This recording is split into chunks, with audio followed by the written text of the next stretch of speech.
मैं मामा बेटी हूँ। तो जी एक बार फिर मामा और अनफाल की तरफ से हमारे तमाम व्यूअर्स को बहुत बहुत ईद की मुबारक हो। और ईद के डे 3 के साथ आज हम हाजिर हैं। और गर्मी अल्लाह अकबर शदीद वाली गर्मी थी, इतनी शदीद गर्मी थी कि कोई हाल ही नहीं था। बाहर थोड़ी देर के लिए जो मुंह निकाल लिया ऐसा लगता था आग में मुंह दे लिया, इतना ज़्यादा टेम्परेचर था। 43 आई थिंक सो टेम्परेचर था कल, और बड़ा ही गज़ब का टेम्परेचर था कि फुल एसी चल रहा था, लेकिन फिर भी गाड़ी में इतनी तपिश थी कि बैठा नहीं जा रहा था। और बंदा कहता था कौन सा वक्त हो कि मैं घर वापस जाऊँ। स्कूटी निकालने का तो सोच भी नहीं सकते यार इस मौसम में। बिल्कुल ख़बरदार किसी ने भाई को, जो स्कूटी वालों को जब मैं बाहर देख रही थी तो मैं यही सोच रही थी अल्लाह ये कैसे लोग सफ़र कर रहे हैं, कैसे। बट होती है लोगों की मजबूरियाँ, भी सफ़र करना पड़ता है। लेकिन बहुत ही हिम्मत है इन लोगों की कि वो इस मौसम में भी सफ़र करते हैं। तो एक दावत थी, फटाफट से हम वहाँ पहुँचे, दावत खाई और वापस अपने घर के अंदर।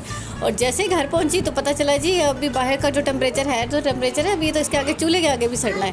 पता चला जी रात की भी एक दावत है और रात के लिए खाना बनाना था मेहमानों के लिए। और बस जी क्या था, फिर हम थे, चूल्हा था और ये हंडियाँ चढ़ गई चूल्हों के ऊपर। फिर से एक दफ़ा किया मैंने प्याज ब्राउन, और आज बन रहा था वाइट मटन। मेरे हिस्से में आया वाइट मटन, मैंने वो बनाना था। तो मैंने फटाफट से हल्का सा ब्राउन भी नहीं किया, हल्का सा बस प्याज सौते किया, उसके अंदर डाला लहसुन और साथ में मैंने मटन डाला।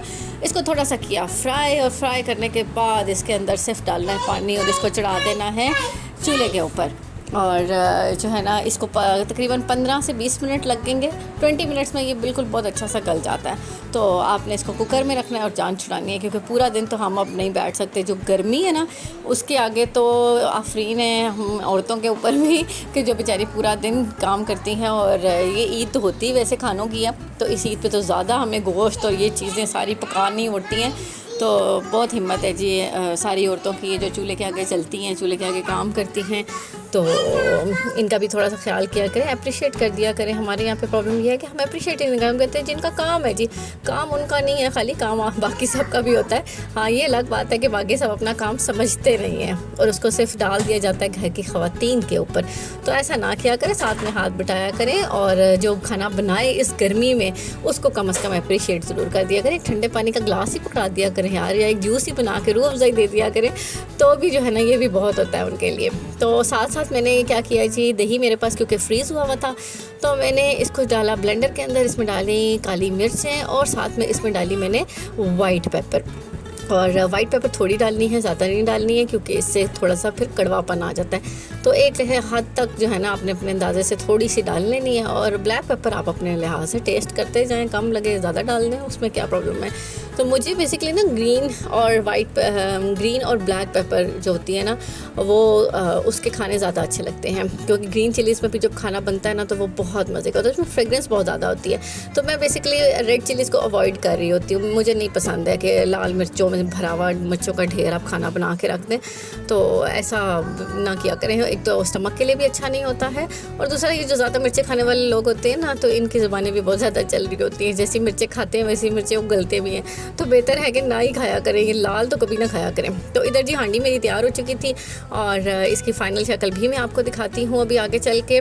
और इसमें मैंने क्रीम भी डाली थी एंड पे ना, थोड़ी सी क्रीम उसके ऊपर डाल के, और बस उसको दम लगाएंगे और डिश आउट कर लेंगे। साथ में मेरा मीठा तो पहले ही तैयार हो गया था। कल के ब्लॉग में मैंने आपको बताया था कि मैंने डे 3 का मीठा भी साथ ही बना लिया था।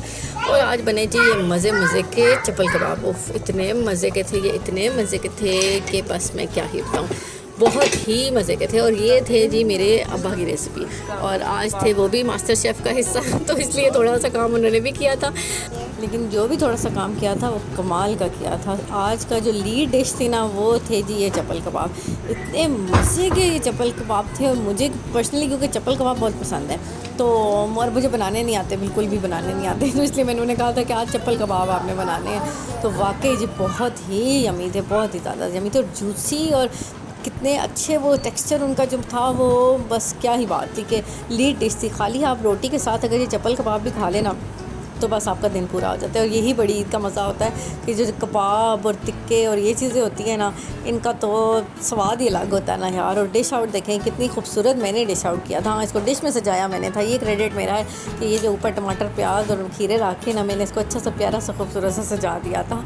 और जी साथ में ये मेरी वाइट कढ़ाई भी देखें कि मैंने कितने मज़े की वाइट मटन कढ़ाई थी, और साथ ये नमकीन गोश्त था, ये बीफ था। नमकीन गोश्त जो बना हुआ था ना, ये भी सिर्फ नमक और काली मिर्चों के साथ बना था, और साथ में थी प्लेन राइस, और बड़े मज़े का खाना था। ईद पे खाने ही बहुत अच्छे होते हैं, ईद क्या हो जिसमें खाना ना हो। और कोशिश किया करें कि जब आप अपने घर में अच्छा खाना, क्योंकि ईद पे सब घरों में बनता है, कोई ऐसा घर नहीं होगा कि जहाँ पे स्पेशल खाना ना बने, तो जब आप खाना बनाते हैं तो अपने इर्द गिर्द भी देख लिया करें। अगर आपके घर में कोई काम करने वाले हैं या आपके आगे पीछे ऐसे लोग हैं जिनकी इतनी इस्तात नहीं है, तो उनका बड़ा ख्याल किया करें। कि मैंने भी जब कल खाना बनाया तो सबसे पहले जो है ना, एक डिश प्रॉपर पूरी भरी हुई एक डिश निकालें और ऐसे ही सजाएं जैसे आप अपने मेहमानों के लिए सजाते हैं, और बड़े प्यार मोहब्बत के साथ उन्हें दे के आएँ, उनको भी अपनी ईद की खुशियों का हिस्सा बनाएं। इस खूबसूरत बात के साथ इस व्लॉग को यहीं पर एंड करते हैं। मिलते हैं आपसे कल के व्लॉग में, तब तक अपना बहुत सारा ख्याल रखिएगा, क्योंकि आपके बहुत सारे प्यारों को भी आपकी बहुत सख्त किस्म की ज़रूरत है। अल्लाह हाफ़िज़।